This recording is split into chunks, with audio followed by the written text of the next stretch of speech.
Hello and welcome. You're watching Reset India and I'm Vishal Dahiya. Here in this show, we talk about those sectors where a lot of resetting is required, restructuring, and by that I mean steps to be taken by the government in terms of policy tweaks and also the industry to make use of those policy tweaks and go a step further ahead to ensure that it adds to India's growing economy. Now, today we're going to focus on an issue which further gives a boost to one of the very crucial sectors, that is manufacturing, and that is setting up of DFI, which is Development Finance Institution. We'll talk about the whys and hows of this particular institution, why the government has decided to go ahead and put in place an institution like this, how it will help the industry, specifically the manufacturing sector, and what are the contours of this entire plan.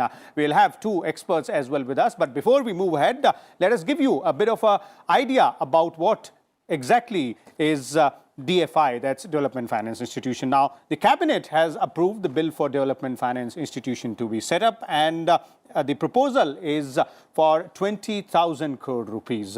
Also, 7,000 projects have been identified at an investment of approximately 111 lakh crore rupees. The tax benefit will be for at least 10 years, as has been proposed in this particular bill. Also, 50% of non-official directors will be there in DFI, that is Development Finance Institution. And the government will issue securities to reduce the cost of the funds. That's quite significant and important there. Initial 100% government ownership will be gradually reduced to 26%, giving the industry a bit of a stake there. Aim to boost demand through infrastructure push. That is the real motive for setting up DFI. So these are the key finer points, but we'll try and understand how exactly will it work and how will it help the industry. And for more on this, we're joined by two distinguished panelists today with us. Mr. Sandeep Agarwal is joining us. He's chairman of the Industry Affairs Committee in PhD Chamber. Also, we have Professor Aman Agarwal, director of Indian Institute of Finance. Welcome, both of you gentlemen, to our show. And let me begin with you, Professor Aman Agarwal. Let's start by understanding what exactly is DFI, Development Finance Institution, and why is it that we have the need for such an institution? I'm very happy that Rajesh Satwa is hosting this program on DFI. The Development Finance Institutions have played a very critical and pivotal role from the very beginning of the setup of the India with the creation of the industrial sector, because when it comes to large sectors or large infrastructure setups, it is very difficult for any private enterprise to go about setting up or financing some of those projects. And that's where the need for the DFIs came into picture. We have seen some of the DFIs which have existed in the past, like the IFCI, which was set up in 1948, the IDBI, which was set up in 1964, the NABARD and the Exim Bank, which was set up in 1982, then the IIBI in 1972, and the SIDBI in 1990. We have seen also the change from the IFCI, the IDBI, and even the HDFC, which have actually been converted into commercial banks in due course, and reverse mergers were done almost about a decade and a half back, 15 or 20 years back, changing their role from developmental financial institutions into commercial banks or banking financial institutions. Okay. Now, the role of DFIs, which exists today in the last 10, 15 years, is quite different from what it used to be in the 60s, 70s, or 48 or 64, when the earlier DFIs were set up, where the whole holding was primarily of the government, the functioning and the provision of funds was by the government. But here, the new DFI, which is being set up, like the National Bank for Financing Infrastructure and Development Act, which is being proposed and which has been, the bill has been passed, is actually not only looking at the DFIs as creating funds from within the resources of the country or from the government exchequer, but also actually bringing in funds from developmental institutions like the World Bank, the IMF, the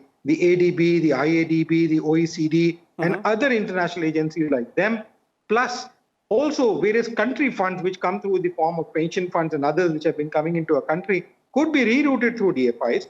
And the role and functionality of these DFIs will also differ. Instead of just funding industrial projects or large government infrastructure projects, this will be primarily to boost long-term key projects, which could be both in the framework of public-private partnership, government or private sector. Plus, the funds would be, as I said, raised from multiple sources to go about funding. Okay. And as you also rightly pointed out, the holding initially would be 100% by the government of India, but in due course will be reduced, which was never the case with developmental institutions like we see NABARD or Exim Bank or even SIDBI, as a matter of fact, where the 100% holding is still of the government. Now, this is something where a market mechanism is being created, structures are being created, where there is a framework of bringing in accountability, bringing in due diligence, and trying to deliver the kind of requirements which a country like India has, keeping in mind that most of these development projects in the past have shown empirical evidence of inducing growth with employment. And there have been large projects like the road, the railways, the airports, the highways which are being constructed, the smart city projects which are being there. Now, some of these are small examples of what is being proposed and would be taken up. But these are projects which actually induce a large amount of population of this country to be engaged, both unskilled workers and skilled workers, more so with unskilled workers than with skilled workers. But it's a mixed bag of both the kind of institutional frameworks. And this is where we are going to see a new framework, a new setup of DFIs as against what we saw in the past. And I'm very happy that the government of India is contributing about 20,000 lakh crores in the initial phase itself in terms of projecting and bringing in funds on the table for the DFI to come in place and take this new journey to a $5 trillion, I would say a $10 trillion in the next 10 years going forward, as the government is projecting to be built up in due course. Okay, definitely. So that's the sum up on in terms of what exactly can be expected. And as Professor Aman Agarwal pointed out, inducing growth with obviously generation of employment, special focus on the infrastructure push here. Let me bring in Mr. Sandeep Agarwal here as well. Mr. Sandeep Agarwal, from industry's point of view, if we have to understand the need of having a DFI right now and with a special focus on the manufacturing sector, giving a push to the demand there, how do you see these contours which we've been talking about, which are there in public domain of this new DFI? Vishalji, I can assure you that the government intentions are excellent, and these intentions are going to convert into real demand for the goods, because capital goods industry obviously gets its demands from the investment in the infrastructure sector. And we must see that there is a huge shortage of money as capital by the industry. Indians do not have the capital. When we see US or Japan or China, the funds are coming either from the government or from the pension funds, etc. From the sovereign funds, the money is coming in. Now, with this coming of the development financial institutions, we believe that apart from this 20,000 crores which is coming from the government against the REITs and the InvITs, these financial institutions can get funds, very, very low cost funds from the international pension funds and other sovereign funds, because the money in the international market is going around at 0% interest rate, whereas Indian industry and gets to pay 6 to 8% and 10%, and if the ratings are not good, God forbid, 18%. So what we need to do is that build the confidence of the retail investors who also want to come in into investing into these projects. They need to have a solid backing of a DFI as an anchor investor in the project. And I'm sure that these funds which will come in are going to make sure that this 111 lakh crore, the India infrastructure pipeline, will be a success. Okay. Otherwise, I don't see success happening. Where will be the funds coming from? Okay. So the government is doing all the right things, the right moves are there, and this money, also, industry goes through a cyclical thing. As there were earlier different development financial institutions, some to cater to the sick or the weak units, some to cater for infrastructure, some for different purposes. Now, today also that requirement is there. Okay. And when we see that when a industry like steel industry, like even the power generation companies, they are all going through a bad phase. Now, when we are, does that mean that the asset value has eroded? No, the asset value is already there. Only problem is they do not have the funds to pay on the due dates. Okay. Every month, every quarter, every year. So what I hear is that for the purpose of DFIs, that instead of 3 months, it will be 180 days. But what I believe is that for infrastructure, because if the cash flows have reduced and the asset values are available, the companies should not be shown as failing. Okay. And that can only happen when DFIs are invested. Okay. They Okay. can structure the loans in such a way. Okay, so clearly, you know, the baseline there, as you're pointing out, Mr. Sandeep Agarwal, is that it's all about funds. It's all about capital investment right now in the market. And this entire effort, you know, as both of you are pointing out, is to go ahead and ensure that unhindered flow of capital to the industry. Specifically, we're talking about the manufacturing sector here. But we'd like to understand, Professor Aman Agarwal, when this, institution is in place, DFI, how will it work around with all these, contours here to ensure that seamless flow of capital to the industry and also setting an accountability there? I think you raised a very pertinent question, Vishal. The question here is of the fact that we induce accountability. But how does the government go about doing that? Fortunately, even during the time of COVID in 2020, we saw the foreign exchange reserves go up. We saw a lot of foreign direct investment coming into the tune of about $5 billion per month was still coming into India. And that was something clearly an evidence of the fact that the world market and the world institutions are looking at investing in India and making it a place for investment for growth and development for themselves and for the country. Now, that was a clear indication which we could see despite the fact of a scenario we had been observing throughout the year. As you know, large number of economies had a negative dip, no growth, large number of economies had withdrawn. Then we also saw the fact that there was new rules and regulations being created for foreign direct investment given the China issue which came into the picture, where the government tried to bring it on the nail and create a framework. Now, this is where the DFI will come into a place wherein large number of such funds would actually get routed to DFI,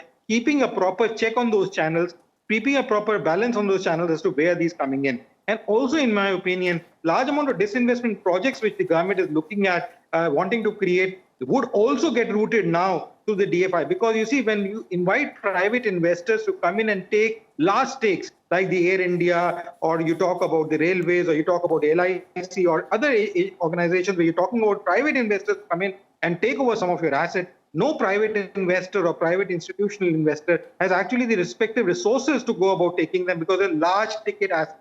Now, given that, there will be an indirect flow of some of these DFI which is going to be created to go into that. So there will be an independence, there will be an accountability to those funds, a return on investment which is expected and giving to the market mechanism, but an indirect, again, a control of the government wherein they will be able to observe that the funds which they're actually disinvesting in as assets are not taken for a ride, because these are public properties. These are properties which have been raised through public funds, through the exchequer, and as a result, more importance needs to be given. And the questions which was being raised again and again when this investment was being done would again come to a halt because the involvement of the DFI would take place. And as I said, there is no dearth of evidence, whether it was SIDBI which introduced the small-scale industries in this country, how it boosted the small-scale industries, which are now called the SMEs or the MSMEs today, but earlier we referred to as the small-scale industries all through 1950s, 60s, 70s, and 80s.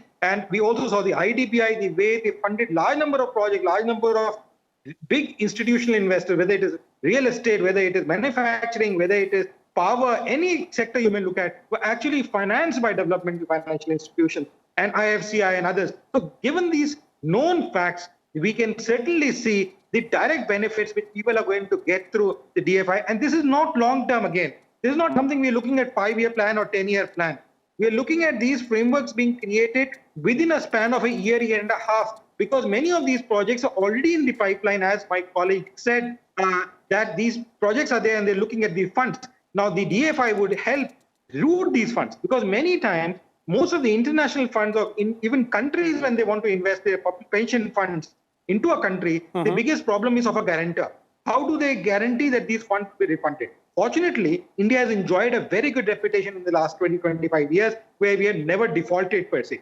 Plus the fact that since there will be a government guarantee in these DFIs, as a result, there will be more sustainability and these funds will be easily able to come into the market and venture into the framework, into the live projects and projects which are yet to go ahead tomorrow. Okay. And hence, we will see these projects coming to life and people getting employment and sustainability. And as I said, because this DFI, they're going to reduce the government holding from almost from 100% to 26% over the time, will induce the accountability, given the fact that they're looking at NGOs, charitable institutions, public institutions to come over and take over on the board. And as you would also mentioned in your presentation, 50% of the board members of the DFI would be non-official directors, which is a very important step, in my opinion, that the government has taken, despite the fact that they have 100% funding being given as of today. Okay. So that's all about ensuring accountability there as well. Mr. Sandeep Agarwal, your views from the industry's perspective on that accountability part and the way the government is setting up the mechanism there, just to ensure, obviously industry at the end of the day wants, capital, wants the fund to flow, and the government is taking a step ahead, saying that yes, we are willing to put our best foot forward. We are willing to stand guarantee. We are putting in place an institution. We're giving it a seed money so that more funds can be drawn. That particular institution will become the leeway for that, that particular fund there, those funds there. But the accountability part has to be there. How does industry feel about all these steps which are being put in place there in terms of 50% non-official directors, also ensuring bringing down from 100% to 26%? At the end of the day, the money which comes in has to be utilized properly.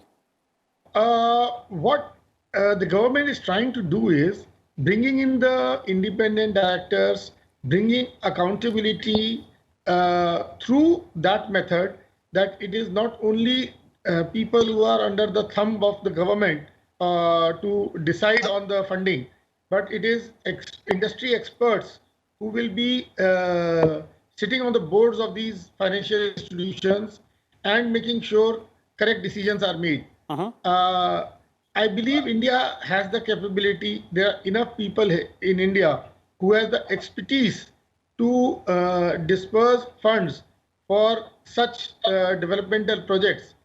It is the lacking of the institution which we are facing. And we must also... Okay.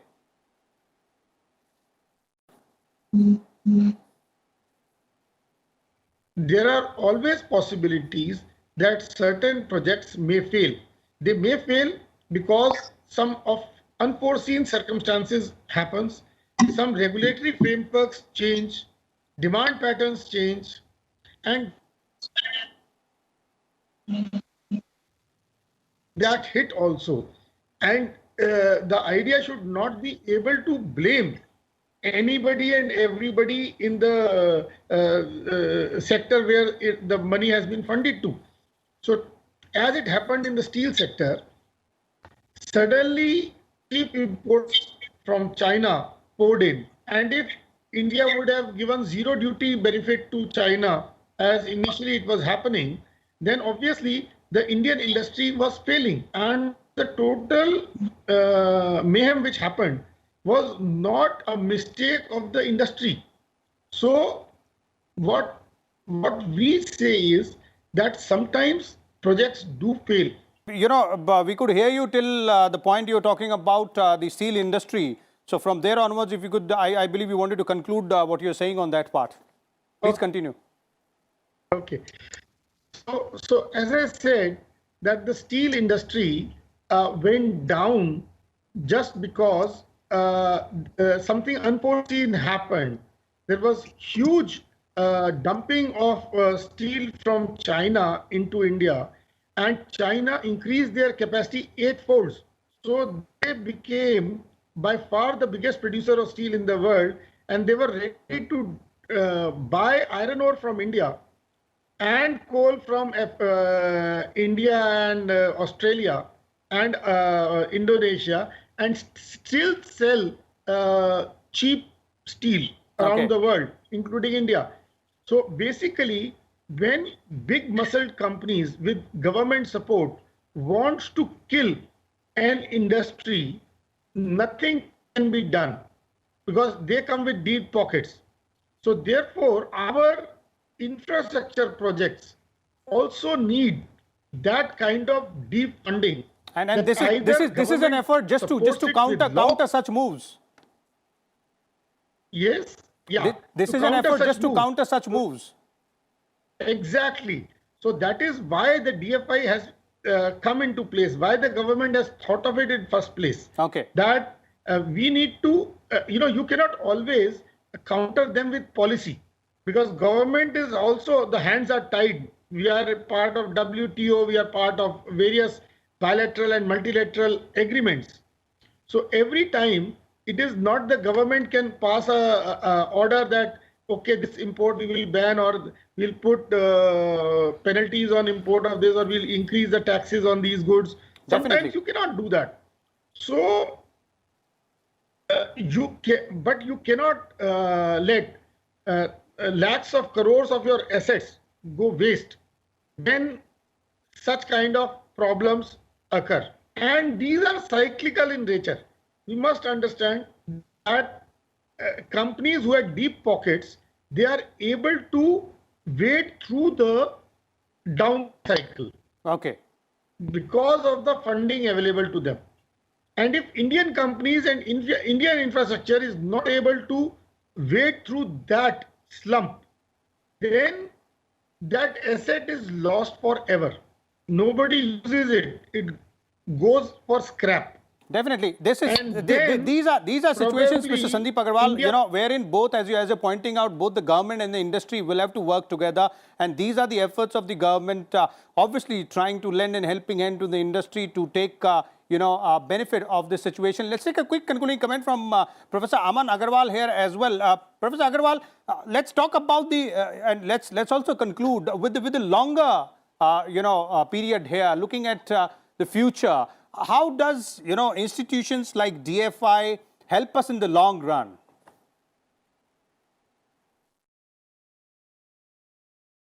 I'm happy again. Chandra, for this would be very profitable for a country because, as I said, the two key concerns for any economy is growth and employment. And DFIs actually empower the setup which actually boosts growth as well as employment, bringing in sustainability for tomorrow. But the more important thing, as I pointed out, when we see the European DFI or when we see the BRICS Bank, which has come into place, the default ratios in the last 10, 15 years have gone down. We have now forward contracts which actually take care of foreign exchange risk exposures. We have contracts which actually take care of other inflationary risk pressures. And as a result, now the institutional investors, when they invest into a country like India or other countries through pension funds they invest, or other high net worth investors who want to invest and be part of the growth, prosperity and bring prosperity to themselves, are able to do that in a more secure and better manner and keeping things under control. And I think this is something which is very important. But the way we saw foreign direct investment came in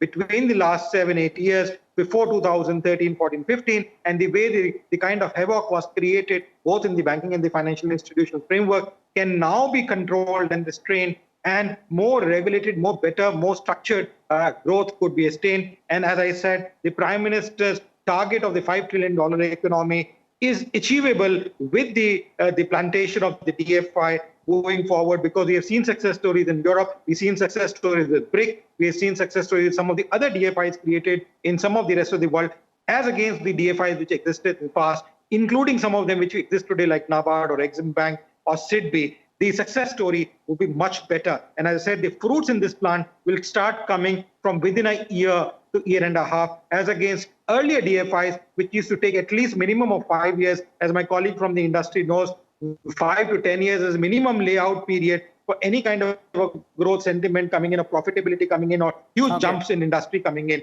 But this DFI framework, which channel in current projects, forthcoming projects, plus this investment plan which the government of India has, inducing more sustainability and stability with equitable growth for people at large and for almost the whole country, and not only a specific region per se.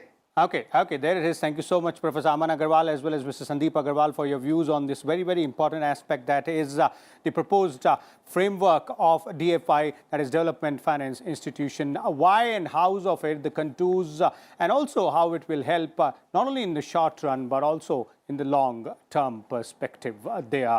And as our panelists were pointing out, nothing is impossible if there are efforts put in, hard work put in, and also with the right attitude there. We'll come back again with a different aspect of India's economy and a sector which both the government and the industry are trying to restructure, reset with policy tweaks and efforts out there. Keep watching Sunset Television. Thank you.